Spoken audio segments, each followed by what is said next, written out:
மேட்டூரை நிரப்பி உபரியாக வெளியேறுகின்ற பொழுது நீரேற்றின் மூலமாக இந்த பகுதியில் இருக்கின்ற மக்களுக்கு அங்கான ஏழை குளம் கொட்டா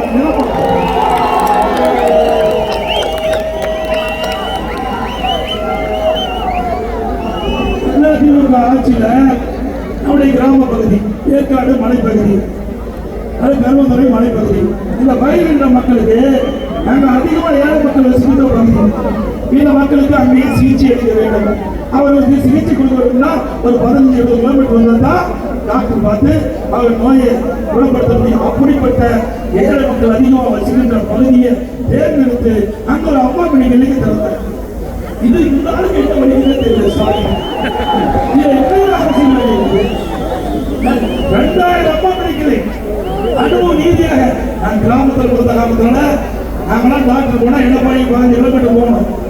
அதனால நம்ம ஊர்ல ஒரு அம்மா கிளினிக் இருந்தா, கிராமத்திலே இருந்தா, ஏழை மக்கள் அதிகமா இருக்கிற பகுதியில் இருந்தா அவர்கள் அங்கேயே போய் அம்மா கிளினிக் போய் சிகிச்சை பண்ணுவாங்க.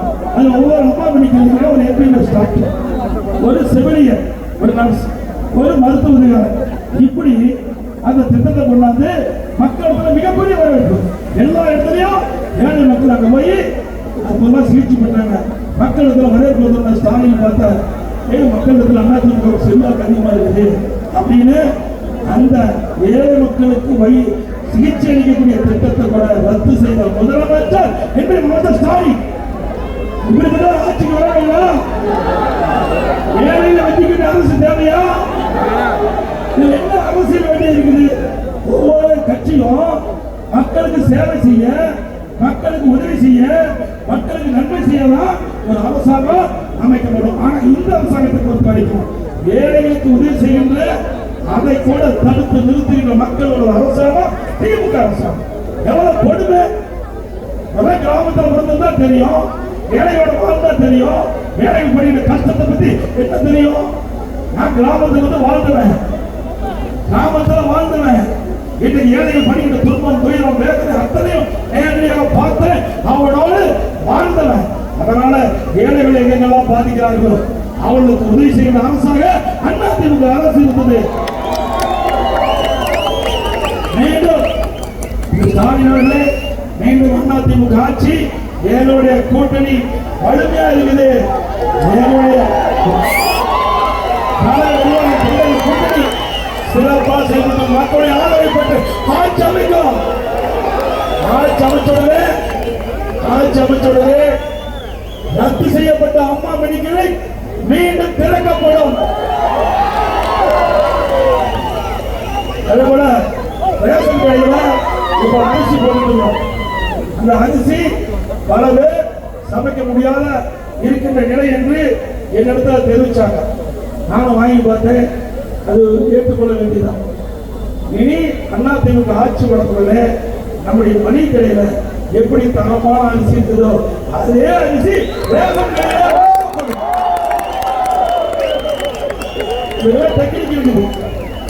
நவீன அரிசி ஆலையுடைய அதிபர்களா வச்சு இந்த அரிசி தரமா நம்முடைய மக்களுக்கு கொடுக்க கேட்டேன்.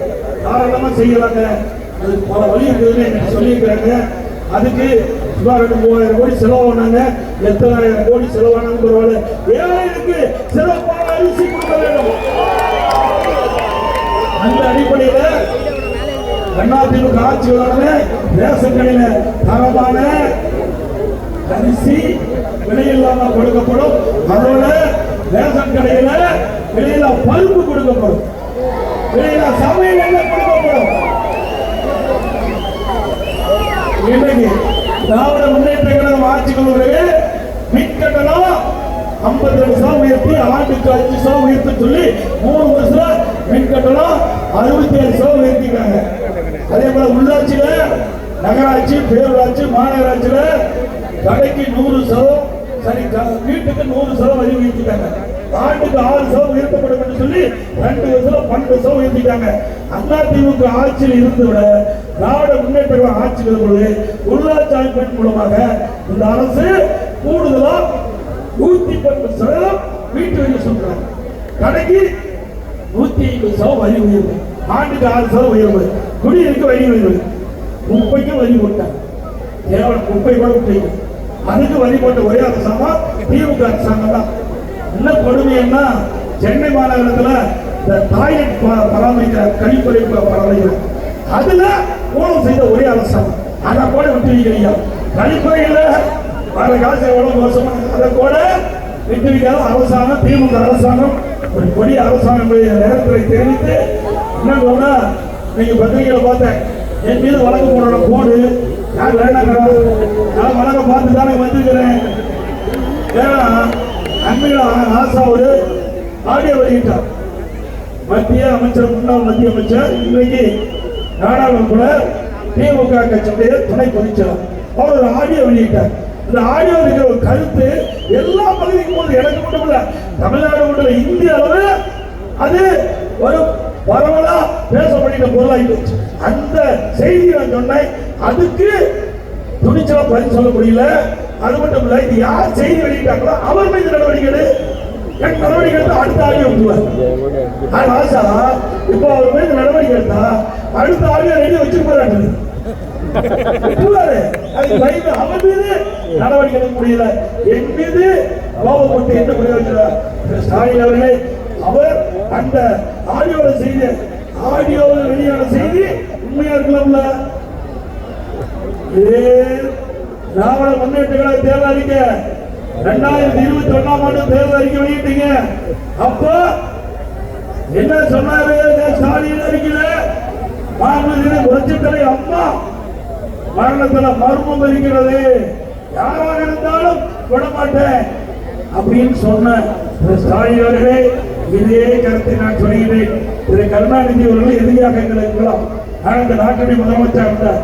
அதனால அவருக்கு யார் அவர் சொன்ன கருத்து மீண்டும் சொல்ல வேணுமா? சொல்ல வேணுமா? நான் சொன்ன குடும்ப கோச்சுவேன். ஆடியோவில் உள்ள செய்தி திரு ராஜா அவர்கள் வெளியிட்ட செய்தி, நாம வெளியிடல, திரு ராஜா அவர்கள் வெளியிட்ட செய்தி. திரு கருணாநிதியின் உடல்நிலை சரியாகிற போது வீட்டு சிறையில் வைக்கப்பட்டார் அப்படின்னு செய்தி வெளியிட்டார். இதை அதிமுக ஆட்சிக்கு வந்தவுடன் இதை விசாரிக்கப்படும். சட்ட நீதியாக யாராக இருந்தாலும் அவர்கள் நடவடிக்கை எடுக்கப்படும்.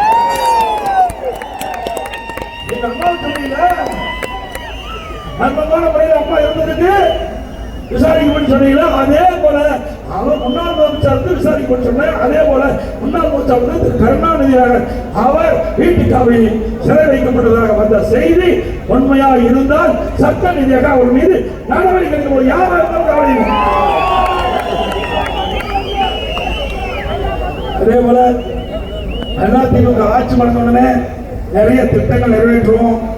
அதில் பார்த்தீங்கன்னா விலைவாசி உயர்ந்து போச்சு, அரிசி விலை வந்து போச்சு, பருப்பு விலை, எண்ணெய் விலை, அதை பற்றி கவலைப்பட்ட முதலமைச்சருக்கு அதிமுக ஆட்சி போது விலை கட்டுப்படுத்துவதற்கு நடவடிக்கை எடுத்துக்கிட்டு இருந்தோம்.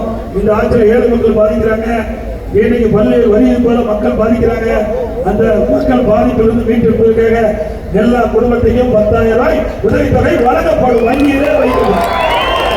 எல்லா குடும்பத்தையும் 10,000 ரூபாய் வங்கி கணக்கிலே செலுத்தப்படும். குடும்பத்தாலைக்கு வழங்கப்படுகின்ற 1000 ரூபாய் 2000 ரூபாய் இனிமேல் வழங்கப்படும். அதே போல எல்லா குடும்பத்திற்கும் திருச்சி விலையில்லாம வழங்கப்படும். நம்முடைய பணிக்கு செல்கின்ற பெண்கள் 5 லட்சம் பேருக்கு அம்மா இருசக்கர வாகனம் 25,000 மானியத்தில் வழங்கப்படும். ஆண்டுக்கு 3 கேஸ் சிலிண்டர் மானியமாக வழங்கப்படும். ஒவ்வொரு ஆண்டும் பொங்கல் பரிசு கொடுக்கிறோம், பொங்கல் பரிசு கொடுக்கிறோம், தை பொங்கல் என்று. இனி அதோட 1000 ரூபாய் அவர்களுக்கு வழங்கப்படும். இன்றைக்கு பெண்கள் தான் நகர பேருந்துல கட்டணமா பயணம் செய்வாங்க. இனி ஆண்களும் நகர பேருந்து அதேபோல ஆட்டோ ஓட்டுநர்கள் இந்த சட்டத்தில் பதிவு செஞ்சு புதிய ஆட்டோ வாங்கினா அவர்களுக்கு 75,000 மானியம் கொடுக்கப்படும். அதோட இந்த ஜல்லிக்கட்டு போட்டி அரசாங்கத்தில் அனுமதி வாங்கி நடத்துகிறவர்களுக்கு 5 லட்சம் ரூபாய் ஜல்லிக்கட்டு போட்டியிலே கலந்து கொண்டு ஜல்லிக்கட்டு போட்டியிலே கலந்து கொண்டு அதில் ஏதாவது பாதிப்பு ஏற்பட்டு உயிரிழந்தால் அவருக்கு 10 லட்சம் ரூபாய் அரசாங்கம். ஜல்லிக்கட்டு போட்டியிலே கலந்து கொள்கின்ற அந்த ஜல்லிக்கட்டு வீரர்கள் பதிவு செய்யப்பட்ட வீரர்களுக்கு காப்பீடு செய்யப்பட்ட அந்த பிரீமியத்தை அரசாங்கமே செலுத்தும். கட்டிட தொழிலாளர்கள் அவர் பணியிலே பணி செய்து கொண்டிருக்கிற பொழுது விபத்து ஏற்பட்டு உயிரிழந்தால் அது குடும்பத்துக்கு 25 லட்சம் ரூபாய் வழங்கப்படும். அதே போல அம்மா இல்ல திட்டம் அனைத்து ஏழைகள், யார் இந்த ஜாதி அந்த ஜாதி அந்த மதம் இந்த மதம் இல்லை, அனைத்து ஏழைகளுக்கும் வீடு இல்லாம நிலம் இல்லாம வீடு இல்லாம இருக்கிறவர்களுக்கு அதிமுக அரசாங்கமே நிலத்தை வாங்கி அற்புதமான காவல் வீடு கட்டி கொடுக்கும். பட்டியல மக்கள், ஆதிராவ மக்கள், அந்தர மக்கள், மலைவாழ் மக்கள், அப்படிப்பட்ட ஏழை மக்களுக்கு அரசாங்கமே அற்புதமான காங்கிரஸ் வீடு கட்டி கொடுக்கப்படும். அதுபோல இந்த ஆதிராவிட மக்கள், அந்தர மக்கள், நம்முடைய மலைவாழ் மக்கள் அந்த குடும்பத்திலே ஆண் வாரிசுகள் திருமணமாகி தனி குடித்தனம் போகிற பொழுது அவர்களுக்கு சொந்தமாக இடம் வாங்கி அற்புதமான காங்கிரஸ் வீடு அவர்கள் கட்டிக் கொடுக்கப்படும். அதிமுக ஆட்சியில இவ்வளவு திட்டத்தை நாங்க செய்ய போறோம். ஆட்சி அமைச்ச உடனே திமுக ஆட்சியில கொடுக்கப்பட்ட வாக்குறுதி 4 விருப்பம் கூட நிறைவேற்றினாங்களா? திமுக ஆட்சியில கேஸ் சிலிண்டருக்கு வாங்கி கொடுத்தாங்களா? Petrol diesel குறைக்கிறாங்க, குறைச்சாங்களா? 100 நாள் வேலை திட்டத்தை 150 நாள் உயர்த்தினாங்களா? அதிமுக ஆட்சிக்கு வந்தா இப்ப மத்திய அரசு போதாடி ஆளுங்கட்சியில எதிர்த்து செஞ்சு 100 நாளை 125 நாள் உயர்த்தி இருக்கிறாங்க மத்திய அரசாங்கம். நீங்க அதிமுக ஆட்சி வந்தா 125 நாள் 105 நாளா உயர்த்தப்படும்.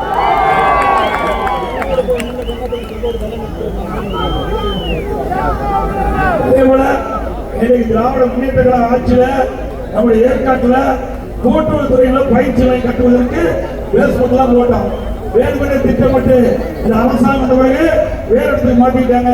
மீண்டும் அதிமுக ஆட்சி வந்தா நம்ம ஏற்காட்டு பகுதியில அற்புதமான கூட்டுறவு பயிற்சி நிலையம் அமைக்கப்படும். அதே போல மத்திய அரசாங்கம் ஒரு அறிவிப்பு வெளியிட்டிருக்குது. மத்திய அரசாங்கம் ஒரு அறிவிப்பு, இந்தியா முழுவதும் ஜாதிவாரி கணக்கெடுப்பு எடுக்கப்படும் அறிவிப்பு கொடுத்திருக்கிறது. இந்த அறிவிப்பின்படி தமிழ்நாட்டில் ஜாதிவாரி கணக்கெடுப்பு எடுக்கப்படும்.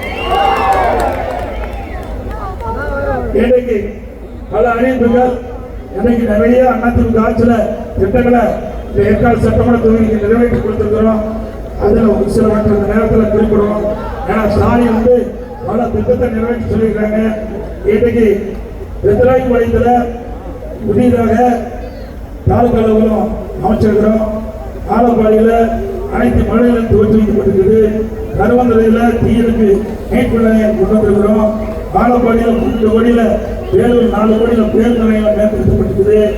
ஏற்காடு அனைத்து மலைப்பகுதியிலும் சுற்றுலா பயணி வசதிக்காக, உள்ளூர் மக்கள் வசதிக்காக அதிக அளவு நகர பேருந்து இயக்கப்பட்டன. ஆனால் இந்த விடியாதிமுக அரசு பஸ்ஸுடைய எண்ணிக்கை குறைச்சிட்டது. அதே போல அனைத்து மலைப்பகுதியில் உள்ள ஊர்களுக்கு சாலை வசதி, வசதி, குடி வசதிகள் செய்து தரப்படும். ஏற்காடு தொகுதியில் 63 கோடியில அயோத்திப்பட்டினம், வாழப்பாடி, வேலூர் ஆகிய 3 பேரூராட்சிகள், ரத்தநாயகம்பாளையம், அயோத்திப்பட்டினம், வாழப்பாடி ஊராட்சியில 402 குடியிருப்புக்கு நிலையான குடிவசதி செஞ்சு கொடுத்தோம். கரும்புத்துறையில மலையாள மக்களுக்கு ஐக்கிய கல்வி அமைச்சோம். கரும்புத்துறையில பலமுறைக்கு ஏகாலய பள்ளி திட்டம் ஆட்சி மாற்றத்துக்கு திறப்பட போட்டாங்க. அது தொடரும். பள்ளியில் ஆத்தூர் வாழப்பாடி அரசு மருத்துவமனை 7 கோடி மதிப்பீட்டில் பல புதிய சிகிச்சை பிரிவுகள் ஏற்படுத்தப்பட்டன.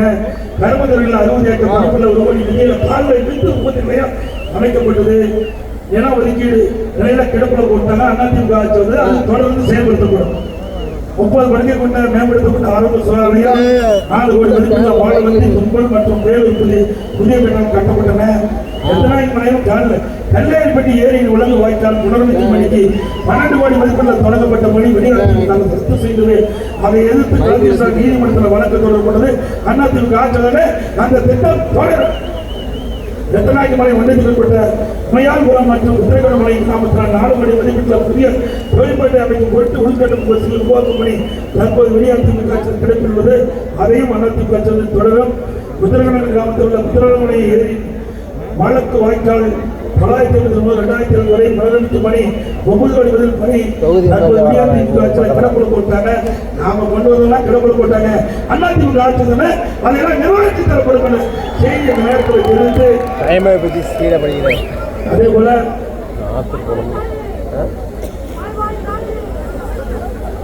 பல திட்டங்கள் அதிமுக ஆட்சியை நிறைவேற்றப்படும், பல கோரிக்கை கொடுத்திருக்கிறீங்க. இந்த கோரிக்கையெல்லாம் அதிமுக ஆட்சியில் நிறைவேற்றப்படும் என்ற செய்தி சொல்லி இன்றைக்கு ஏற்காடு சட்டமன்ற தொகுதி